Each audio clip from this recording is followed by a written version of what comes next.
Good morning, Malaysians. You're still watching Bernama Today with myself, Deepapalani, and you can see here it's no longer show. We have a guest all the way from from Canada, Sean Farquhar. How are you doing today? Absolutely spectacular. He's a magician, and currently he's holding the Grand Prix World Champion of Magic, and he's going to perform tonight at the Black Magic Lounge. Yeah, the Black Circuit Lounge. Yeah, it's going to be a very special Black Magic, night. Black Circuit. I'm kind of nervous sitting right beside a magician. This is my first time ever talking to a magician. Really? Yeah. So well, could you? Unexpected things happen. You have to. You have to be a little careful, but things will happen. So just relax. Everything will be fine. Wow, you just made me extra nervous. Oh, I'm sorry. Yeah, okay, that was great. Thank you so much for being on the show. We're going to start by asking you, how did you first begin your career in magic? That's an excellent question. I've been doing magic all my life. My mom says when I was born, the doctor slapped me and I said, pick a card.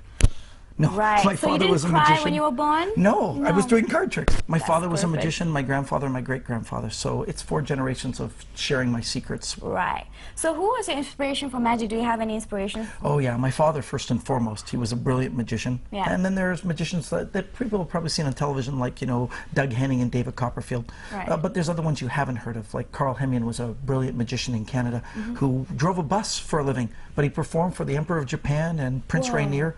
So a very unusual lifestyle, and I really embraced that he could have a real life and still a professional life traveling around the world. Whoa, okay, so Sean, how long have you been a professional magician? It's an excellent question. I had a career for 10 years with my own television show in Canada when I was a child. And then when I got older, at 19, I started over. So I'd say at least 30 years in magic professionally. Okay, so did you have a mentor or anyone when you were learning to play the cards? I started with my father first, and then later Carl Hemian, and after that Mandrake the Magician. You've probably seen the comic books of Mandrake. They're even going to make a movie this next year. Hollywood's just announced. He was a real man, and he was my teacher. And I've had a lot of magicians from all over the world, including all over Asia, who've helped me to be a better magician. I'm not just the product of me, I'm the product of many people. Wow. Okay, so what's your favorite genre of magic? Do you know, I like anything that's interactive. I love magic with close-up. Like tonight in the Black Circuit Lounge, it's all about the interaction, bringing people in and doing magic with them.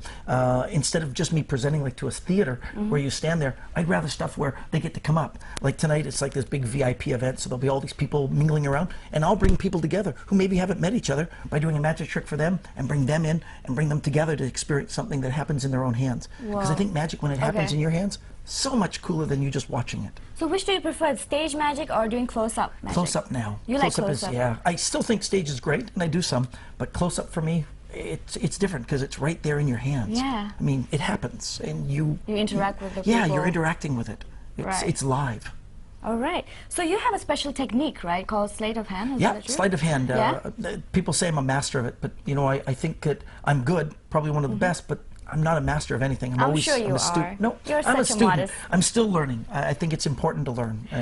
Okay, so where have you traveled to perform? Oh, just about everywhere. This is my first trip ever to Kuala Lumpur, and just it's been spectacular weather. The weather said it was going to be terrible, and instead it's been beautiful. And I'm looking forward to vacationing for a few days after the big party tonight.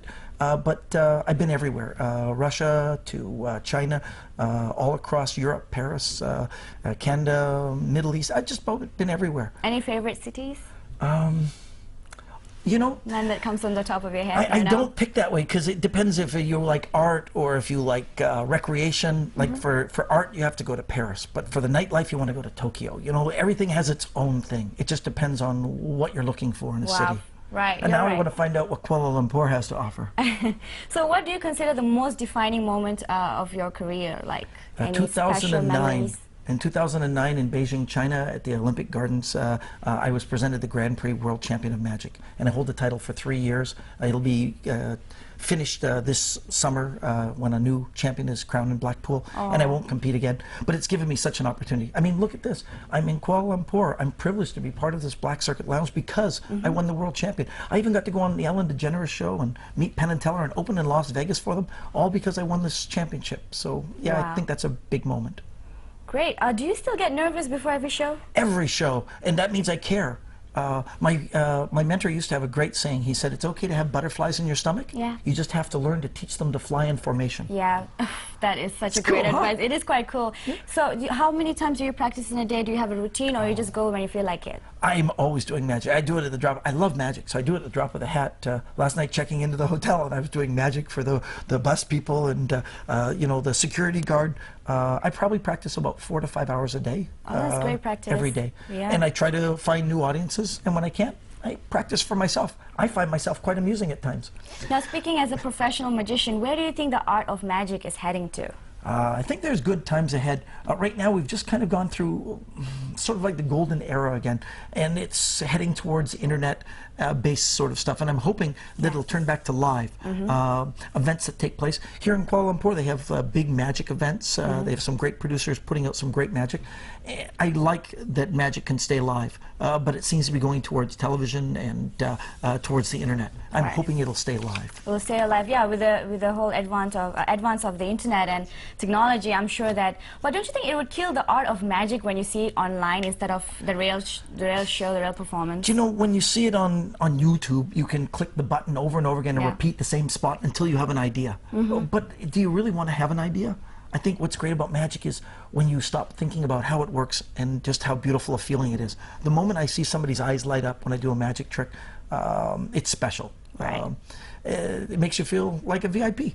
Right. So you've won a lot of awards. I can see here that you've been named the Canadian Magician of the Year. Right now, you're the Grand Prix World Champion of Magic. Now, what do you think that are you going to stop? You're going to slow down after all these years, or you're going to work your way through to achieve higher awards or achievements? The Grand Prix is pretty much the highest award in magic, Yeah. and I think my publicist said the other day I'd won like 42 international magic awards. Wow. And I won the highest honor in my country, the Canadian Magician of the Year, not once, but twice. And I became the only magician in history to win the World Championship 2 times. I have 5 awards from the Olympics. I don't think there's any more competitions I have to do. Now, the only thing I want to win is people's hearts by doing magic for them and win people one at a time. That's It's lovely. a way cooler trophy. That is quite cool. So what do you think the most important piece of knowledge that you would personally hand down to upcoming magicians? What do you think the best advice you could give? If I were a young magician watching me right now, the words I'd want to tell them are, it's not about the trick. It's about the magic. And the magic is in making a personal connection with an individual using magic as a tool. And to practice hard, but remember that you can only practice so much. Sooner or later you have to be practical and perform it, and you have to believe in the effect. Effect over method. I can have hundreds of ways to do a trick, but it's how it affects the person. If you can change a person's life by doing something as trivial as magic, wow. Right. It just, you change people's lives every day by brightening them by coming into their homes. You changed mine too by, you know, the first opening I've ever had was a person pulling out a pack Just of cards. vomiting cards out of their Vomiting mouth? How many times does that I've happen never in a done that lifetime? before. So do you have any more magic tricks that I should look out for? Yeah, would you like to see something weird? Yeah, Look, sure. this is Always. a deck of cards, Yeah. and there's plenty of different choices all the way through. I'm going to ask you to select a card from the deck. You can look at the card and remember it, Okay. but don't let me see it. Just take one out. I'll do it Yep, now. great. And show it to the monitor, the cameras. I'll look away. Make sure see. you really see it. Okay. Got it? Then place it back anywhere you want to. Right. Oh, that's very good. If I wanted to look for your card, the easy way to find it is to cut. Reach into the center, pull one card out, shoot over into my other hand, and this would be the card. Am I right? Yes, he Oh, it is is? correct. Look, this is correct. I am Take it so a impressed step right now. further to make it really impressive. Write your name right on the face of the card, so it's really big. There's no way in the world I could possibly change it now. You can Over see. there. Oh, that's very good, very good. Nice, right there in the very center. I'll put it into the very middle, and when I snap my fingers, I can make it jump back to the top. But I'll do it a better way. I'll leave it here. Hold your hand out just like that. Place your other hand on top, trapping the cards in between. Never do this with a marker. Okay. Well, that Good was to gross. know. Okay, if I could take and reach inside your hand and place this card back in, that'd be a pretty cool trick. It would but I'll be. do better. It's no longer here. This is just a joker. I'll reach inside and remove your card from in between your hands. There it is. Oh, I'll do better. I'll now make the rest of the deck disappear between your hands. Are you ready? Okay. They're gone. Take a look. Oh, look at that. You have a block of glass. Oh my goodness. Oh, but I can take it one step further. This is your card, the 10 of diamonds. But I knew in advance, because you see, I have a little daughter at home. Her name is Hannah. And this is a photograph of Hannah. You can see here. Yeah. If you look really closely, Real pretty. in her hand, she's holding a playing card. Can you tell everybody what playing card that is? That's the same card that I'm having right here. Right there. It's 10. Same card, same Yeah. signature, everything. Isn't that bizarre? It's like a very- trick. Wow, I've been, blown out of my mind right now. I need some time to breathe. And of course, you'll be performing tonight at the Black Circuit Lounge. What can the audience expect from your upcoming show? Magic. It's going to be an incredible event because it's all VIP. Yeah, I'm really privileged to be there. Come and see me. Of course, you can't buy a ticket. You have to be, win a ticket from you guys. Win a ticket. Oh, yeah. But if they're there, come look for me. I'll be the guy that looks like this, and I promise to leave you with a moment of magic. I'm certainly looking forward for that, Sean. I hope you have a great time in KL today and in your show. And thank you so much for showing us these cool magic tricks. And thank you for speaking to us. You've Thanks been a for great inviting pleasure me. for having. Yeah, thank you so much. We'll be, joining you tomorrow. Stay tuned for Bernama Today tomorrow. I'm fumbling all my words. Sean is right beside me. He's making all my words disappear. Magic. Thank you for watching Bernama Today, and we will see you soon.